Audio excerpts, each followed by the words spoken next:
po ba tayo? Nagugutom na po ako eh. Ako, yun nga, pasensya na nak, hindi pa nakakaluto ang nanay ha. Ganito na lang, pumunta ka sa tindahan, tapos mangutang ka ng isang sardinas at isang kilong bigas. Ha? Pero Nay, kahapon ayaw na po ako pautangin. Sabi na ubos na raw po isang kahong kopon bansa habang ng utang natin. Ganun ba? O sige, ganito na lang. Ako nang bahala doon, tapos noon maligo ka kasi amoy araw ka na naman. Sige na, maligo ka na. May ginagawa lang ako dito.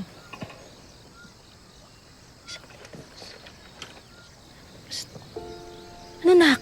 Bakit may problema ba?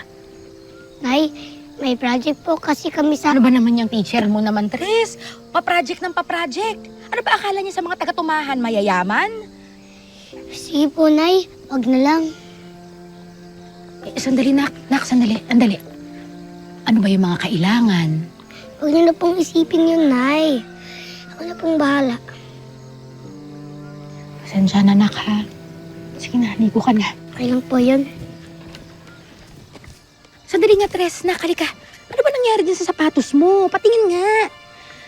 Ay, naku, di ba sinabi ko sa'yo, ingatan mo to. Pero Nay, nang grade 1 pa po itong sapatos ko. Napudpud na. Dinidikitan lang po natin. Pasensya na, nak, ha? Sige, gagawa ng paraan si nanay, ha? Maghahanap ako ng pera. Magaling!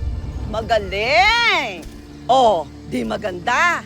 Mababayaran mo na ako. Asan ang bayad mo? Hindi na nga po, Aling Chona. Gusto ko po malaman kung pwede niyo po akong bigyan pa ng palugit. Joy, hindi ka na nakakatuwa, ah. Nakakaisa ka na. Nakakadalawa. Nakakatatlo ka nang hingi ng extension sa akin. Eh, wag mo na naman paabutin pa ng eleksyon. Pasensya na po kayo kasi walang-wala lang ho ako, Aling Chona. So, kasalanan ko na walang-wala ka. Ha? May usapan tayo eh. Magbabayad ka ngayon. Umuo ka eh.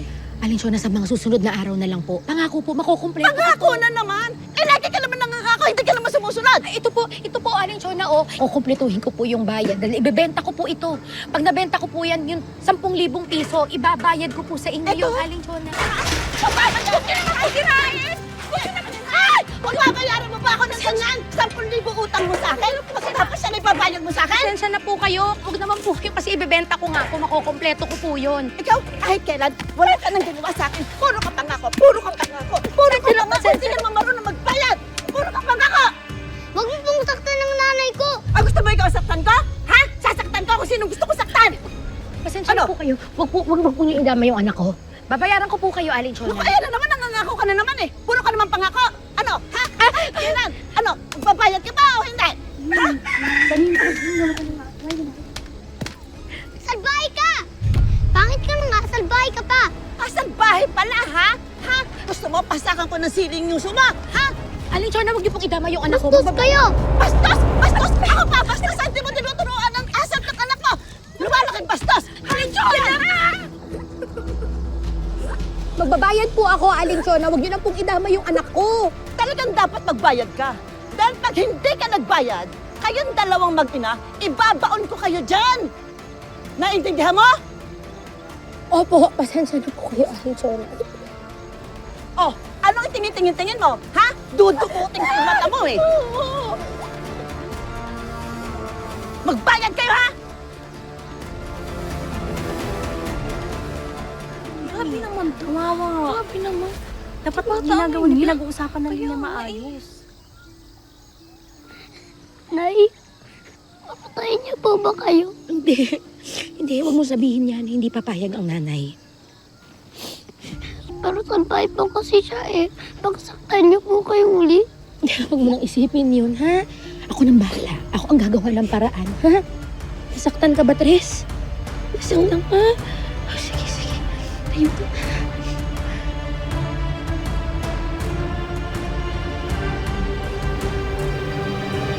May I ask all the awardees to please stand to be recognized?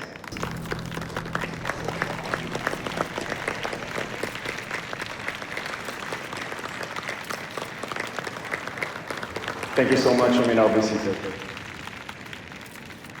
And tonight, we are gathered here to celebrate our great teachers. Sila ang dahilan kung bakit may magagaling tayong doktor, mahuhusay na engineers, matapat na public servant at kung ano-ano pa. Boss Mahal. Elsie. Gusto lang kitang i-good luck para sa mamaya. Tsaka nasabi rin pala sa akin ni Bokyo na bibidyoan ka daw niya para ipakita kay Tres, kay Jelay, kay Memo, pati sa lahat ng mga estudyante mo. Malamang... Sorry, pero... Nak, sagot ka muna.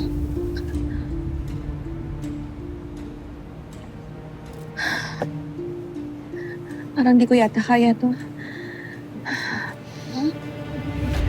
Ma. Kasi aakyat ako sa stage. Magsasalita ako. Tapos magpapasalamat ako. Tapos yung dahilan kung bakit ako pararangalan ngayon, hindi ko alam. Hindi ko maalala. Parang ngayon ko naman eh.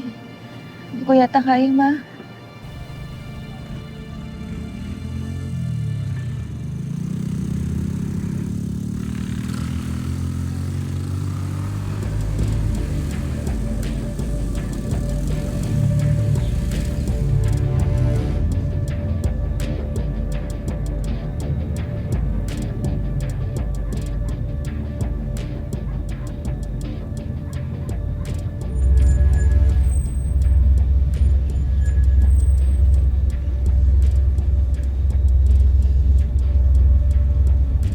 Simula na ng katapusan mo, Julio.